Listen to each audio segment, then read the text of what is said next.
Recently, word broke that artist and writer Steve Ditko passed away in his New York home. Ditko was 90 years old, and one of the last titans of the comic book industry. Ditko was most widely known for co-creating Spider-Man and Doctor Strange with Stan Lee during the early days of the Marvel Universe. Either of those characters alone would have earned Ditko a place among the all-time greats. But they were far from his only contributions to the medium. Ditko's career spanned over 6 decades, and he introduced several unforgettable characters who are still vital parts of their respective fictional worlds. Even though Ditko intentionally stayed away from the spotlight, his work remains a major influence for the generations of comic creators who came after him. To celebrate Ditko's life in comics, Sci-Fi Wire is taking a look back at some of his most significant comic book contributions and his most unforgettable characters. Captain Atom. In 1960, Ditko and writer Joe Gill created Captain Atom for Charlton Comics. Captain Atom was Ditko's first enduring character, but far from his last. As conceived by Ditko and Gill, Alan Atom was a military scientist who was accidentally atomized before reforming his body with superhuman nuclear powers. If that sounds a lot like the origin for Watchmen's Dr. Manhattan, it's because Alan more specifically based the characters in that book on the Charlton Comics heroes. Captain Atom headlined his own comic series for Charlton, and later for DC Comics as well. Captain Atom was even a primary member of the Justice League during the 90s. At the peak of his popularity, Spider-Man. Ditko was not Stan Lee's first choice as the artist for Spider-Man. Instead, Lee originally approached his longtime collaborator, Jack Kirby. However, Lee wasn't satisfied by Kirby's take on the character and went to Ditko instead. From there, Ditko designed the now famous Spider-Man costume, including his web shooters and mask. In 1962, Lee and Ditko debuted Spider-Man in Amazing Fantasy. Unlike some of his contemporaries, Ditko was actively involved with the plotting of the series. Ditko asked for co-plotting credit on Amazing Spider-Man, and he received it. He also co-created many of Spider-Man's most memorable villains, including Dr. Octopus, Green Goblin, Electro, Scorpion. Ditko and Lee also introduced Spider-Man's supporting cast and made Peter Parker a hero whose personal struggles made him even more relatable to a new generation of readers. Doctor Strange. In 1963, Ditko and Lee once again worked their magic on Doctor Strange. This time, it was Ditko who came up with the concept and character, which he subsequently brought to Lee. Together, they introduced Doctor Strange in the pages of Strange Tales. From there, Ditko's surreal art and stories charted unexplored territory within the Marvel Universe and introduced bizarre new worlds and dimensions to readers. Doctor Strange's adventures were sometimes challenging to follow, and they could even be described as hallucinogenic. Ditko eventually took over as the sole plotter of Strange's stories, and he established an unconventional tone that few subsequent creators have been able to match. Blue Beetle. Ditko returned to Charlton Comics in 1966 and created the second Blue Beetle as a backup story in Captain Atom. As envisioned by Ditko, Ted Kord, Blue Beetle shared some traits with Spider-Man, particularly in terms of his athleticism and intellect. However, the Blue Beetle had no powers of his own and relied on his non-lethal weapons, gadgets, and hand-to-hand combat skills to fight crime. In 1967, Blue Beetle graduated to his own comic series, which ran for 5 issues. Blue Beetle was among the Charlton heroes who were eventually integrated into the DC universe. During the 80s, Blue Beetle enjoyed a post-Ditko surge of popularity as a member of the Justice League and the frequent partner of Booster Gold, Mr. A. Outside of Ditko's most fervent admirers, Mr. A isn't widely known by the vast majority of comic book fans.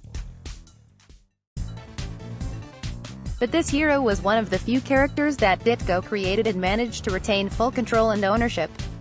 Mr. A was clearly important to him. In 1967, Ditko debuted Mr. A in the pages of Witzend, an underground comic published by Wallace Wood. MRA may look like an ordinary comic book vigilante, but he was also an ardent follower of Ayn Rand's objectivism, just like Ditko himself. Essentially, it was a way for Ditko to express those beliefs within the context of his superhero stories. Like Superman, Mr. A. Rex Grain was secretly a crusading newspaper reporter who confronted criminals during his day job and actively pursued them in costume. MRA didn't really see shades of gray in anything or anyone. Everyone was either good or evil, with no exceptions. Ditko didn't even bother to give Mr. A conventional origin story. It was almost as if Rex was always Mr. A, even when he didn't wear the mask. The Question. Ditko has described the Question as a more acceptable version of Mr. A, although both heroes follow objectivism and they became known for their ruthless methods of crime fighting. Vic Sage. The Question made his debut in 1967 as a backup feature in Charlton's Blue Beetle. The Question's costume was similar to Mr. A's appearance, although the Question's mask made his face appear to be featureless. Both characters were investigative journalists, although later creators were given the opportunity to further flesh out the Question's philosophy and personality. And as noted above, Alan Moore used the Question as the inspiration for Rorschach and Watchmen. The creeper between Spider-Man, Mr. A, and the Question. It sure seems like Ditko enjoyed creating protagonists who worked in the news industry.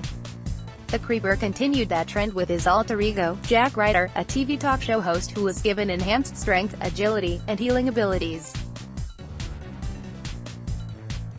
The creeper's powers also gave him a very Joker-like appearance, and he's gone up against Gotham City's clown prince of crime more than a few times. Ditko created the creeper for Showcase. Around the same time, Ditko made another lasting contribution to DC Comics, Hawk and Dove in Showcase. These characters were conceived in the late 60s, and Hank was meant to represent a conservative and hawkish attitude towards evil while Don was liberal, more passive, and more introspective about their approach as a team. Ditko and Skeets briefly teamed up for the Hawk and the Dove series, but both creators left the book fairly quickly. Hawk and Dove remained supporting players in the DC universe and even received a new comic series once Don was killed off and replaced by a woman named Dawn Granger. Both Hank and Don will be featured as Hawk and Dove in the upcoming Titans live-action series for the DC Universe streaming service. Shade, the Changing Man. In 1977, Ditko returned to DC Comics and created Shade, the Changing Man, which followed the titular alien fugitive as he made a life for himself on Earth as a superhero.